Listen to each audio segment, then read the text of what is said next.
The Toronto Blue Jays offensive struggles continue as they just lost 3 out of 4 against the Baltimore Orioles.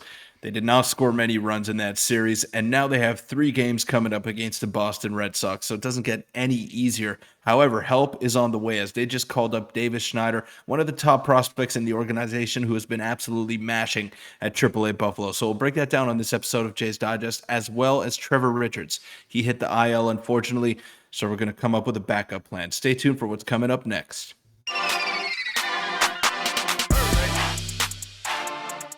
What's up, Jays fans? I'm your host, Peter Vryonis, alongside host Nick Gosse. And unfortunate series for the Toronto Blue Jays, but I don't want to be the bearer of bad news, Nick, but we were kind of expecting it going up against the best team in the American League. They have been playing unbelievable baseball, and they just look a step ahead of the competition right now. And obviously, the Blue Jays are part of that, so they have not been hitting very well. They need some answers with Bo Bichette out of the lineup, and they're searching for it by calling up Davis Schneider from AAA Buffalo. Yeah, and we spoke about it, the past few days and even in the live stream that only a matter of time until Davis Schneider either got traded or got called up, and ultimately he did get called up. Before getting the video, make sure the subscribe button. We're on the road to 8,000. And like you said, the series was very, very rough against Baltimore. They're the better team right now. They're playing phenomenally. Even, Jack Flaherty's out there throwing 96 miles per hour, which is something he, didn't do in the Cardinals all season. He was averaging 93, and he's just fired up. But, Johnny Sources was fired up as per sources. Davis Schneider has been called up to the Toronto Blue Jays and will be joining the big club in Boston.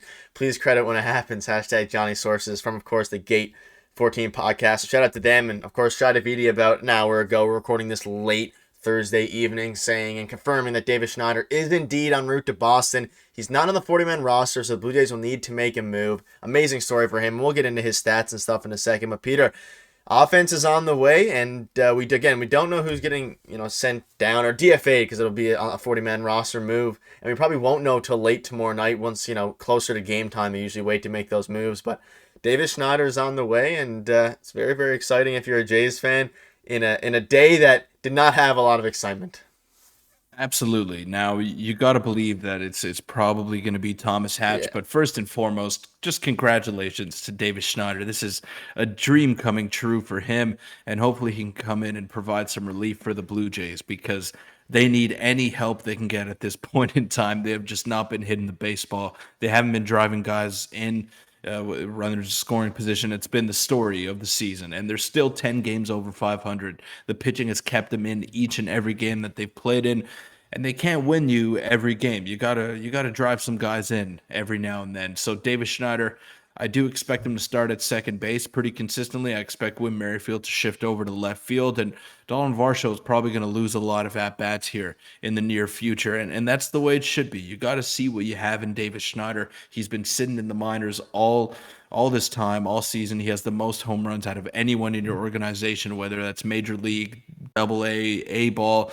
He's been raking over there, so he deserves this opportunity, and I think he's going to do well. However, let me preface this by saying we can't rely on this AAA guy to come in and save the Blue Jays season. They got to make these changes from within, and we've been very consistent with that. Take Nick, these guys got to get better, and I'm looking at Vladdy. I'm looking at Brandon Belt's got to be better. George Springer, all these guys need to step it up, and they can't rely on this rookie to go ahead and solve their problems. Yeah, and he can, Davis Schneider can play a lot of different positions, the outfield and the infield. So he's going to be, taking a lot of at-bats especially against lefties, taking at-bats from Dalton Varsho. And then against righties, I'd even assume he's going to get in there a lot as well and probably take bats from Dalton Varsho and put Whit Merrifield in left field. And, of course, Espinal. And again, today's game was an absolute mess on all fronts. Of course, you have Paul DeYoung there. But looking at his stats, and like you said, just a great story.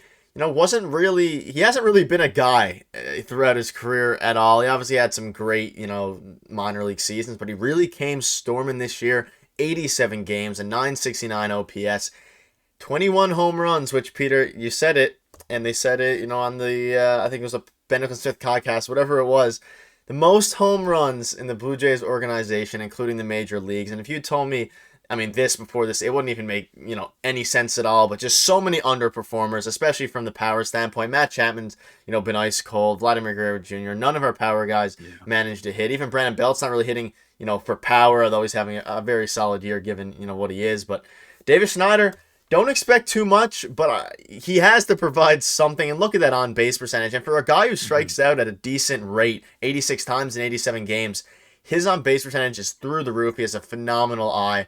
You know, he walks a lot, 72 walks in 87 games. And he's a guy who give us some power, and I'm all for it. You cannot go wrong calling him up because the offense is just that bad right now. Maybe he'll be a spark plug that'll get called up and, make some maybe make some room for the Blue Jays and make some noise there. You know what you have in Espinal and Kevin Biggio. Those guys have shown what they are over the course of these past 2 seasons, and Biggio even longer than that. You know what you're getting out of them every time they step out on that field. However, Davis Schneider, you got to give him a look here. He's earned the opportunity. He is someone that does strike out a fair bit, but he takes his fair share of walks, and he's got something that those guys don't, and it's power, and it's big time power. So you said he's going to play a lot against righties. He's actually got better splits against righties. He's a near 300 hitter with an OPS nearing 1,000 against righties. Although it's AAA pitching, very different ball game once you get to the major leagues. I do expect them to be fairly productive, but like we said earlier in the video, and like we've been saying for the past month, Nick, if Vladimir Guerrero Jr. keeps swinging at sliders outside of the zone and keeps striking out and he keeps hitting weak ground balls, this team's not going anywhere. They're only going to go as far as their best hitters take them, and that's Bo, Vladdy, Springer. Those guys got to be better. And I sound like a broken record because I say it in every video, but it's the truth. It's the truth. This team cannot operate with Springer with an OPS under 700. They can't operate with Vladdy under an 800, and you get the point. Like, it's just bad. Yeah, and every pitch, the approach is the same throughout the whole. A lot of the guys that we expected to do well, they can't lay off the outside pitch. People are, players are swinging on 3-1 pitches that are balls. Kevin Kiermaier does a lot of those, having a great year. So the approach is all messed up. And to be honest, watching the Baltimore Orioles play this year, it's kind of, I guess it's upsetting. It would be the word I use. Just seeing the complete, lack of approach the Jays have at the plate, and who knows who's to blame. You can only put the blame on the players, obviously the coaches as well, but hopefully Davis Schneider is able to provide some sort of boost, get the offense going, because we know the talent's there. It's just been such a weird, strange year. I think Jamie Campbell said it's the strangest year he's ever seen, strangest year I've ever seen, and we've been covering it the whole way. So that'll wrap that up on that section there. Let us know what your thoughts are on Davis Schneider, and let's quickly get into some roster moves. And very, very unfortunate news today is Trevor Richards was placed on the 15-day IL with Bowden Francis now back up. And Bowden Francis has been up a lot. I believe this might be his last option or second last option. But that aside, Peter, all these injuries are seeming like they're coming at once. We had very good luck in the first, up until now of the season. Now Bo Bichette's hurt. Jordan Romano's hurt. I'm missing someone else, but Trevor Richards is hurt. It's a rough time to be a Jays fan right now, to say the least, but I still have hope. But Trevor Richards has been one of our best relievers of the year, top 3 or 4.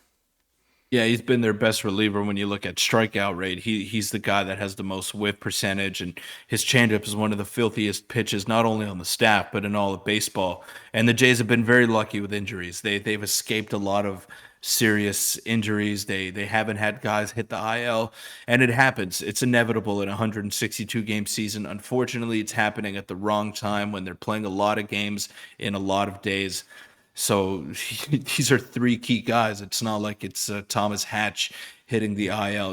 This is Trevor Richards, a guy that's been used in high leverage lately. Bo Bichette, he's not even going to be on the road with the team. He's going to be back in Toronto rehabbing. You don't know how long he's going to be out for. Hopefully it's nothing serious, but that's your best hitter right there. And, you need these guys. Jordan Romano is your closer, as dependable as ever, and you don't have him on your team either. So you got to stay the course. You got to find ways to win ball games here, and the Blue Jays got to switch something up, and hopefully Davis Schneider can inject some life into this lineup, inject some life into this team, because they need it. They've looked pretty lifeless, and they've looked pretty flat in these past couple of games, apart from the Diamondbacks and a few games out of the stretch here. Been such a strange year, and like you said, and we've been saying, maybe Davis Schneider will provide something, but we can't have too much expectations for him. But I assume that he does start tomorrow in a very, very important series against the Boston Red Sox. We're only 2 games up, and Aaron Zwelling did say in his podcast that